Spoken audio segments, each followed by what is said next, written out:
নমস্কাৰ, আকৌ এটা মিনি ব্লগ লৈ আহিছোঁ। আজি আমি আহি আছোঁ বাই মই ডিব্ৰুগড়লৈ বুলি। আৰু এয়া দেখিছে বগীবিল দলং।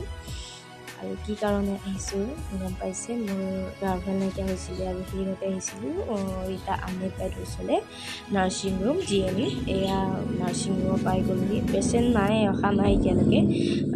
আমি অলপ সোনকালে আহিলোঁ, আমাৰ ঘৰ যিহেতু দূৰত হয় সেইবাবে আৰু সোনকালে যাবগৈ লাগিব আমি।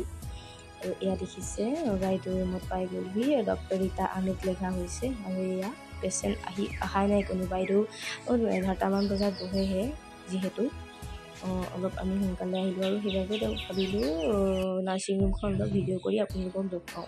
আৰু বাইদেউ ভাগৰ নাৰ্ছিং ৰুমখন খুব সুন্দৰ আৰু বহুত পৰিষ্কাৰ কৰি ৰাখে। আৰু এইফালে এয়া দেখিছে অলপ দেখুৱাবলৈ চেষ্টা কৰিছোঁ।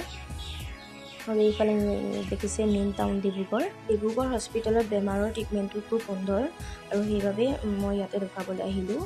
আৰু এইফালে দেখিছে আদিত্য হস্পিটেল, দেখিছে চাইনবোৰ্ডখন ডাঙৰকৈ লিখি থৈ আছে। আৰু সেইটো চাইডে সোমাই যায় সেই গলিটোদি। আদিত্য হস্পিটেলটো বহুত ভাল ট্ৰিটমেণ্ট কৰা হয়। আৰু মই আদিত্য হস্পিটেলত দেখাব অহা নাই, কাৰণ মোৰ যিহেতু MCA প্ৰব্লেম হয়, সেইবাবে মই আহিছোঁ ৰীতা আহমেদ বাইদেউৰ ওচৰলৈ। আৰু ৰীতা আহমেদ বাইদেউ ট্ৰিটমেণ্টটো বহুত ভাল বুলি কোৱা শুনিছোঁ। আৰু সেইবাবে আমাৰ ভোক লাগিলে, আমাৰ আহি পোৱা অলপ সোনকাল হ'ল। আৰু সেইবাবে ভাবিলোঁ ৰুটিকে খাই লওঁ, শুকান ৰুটি।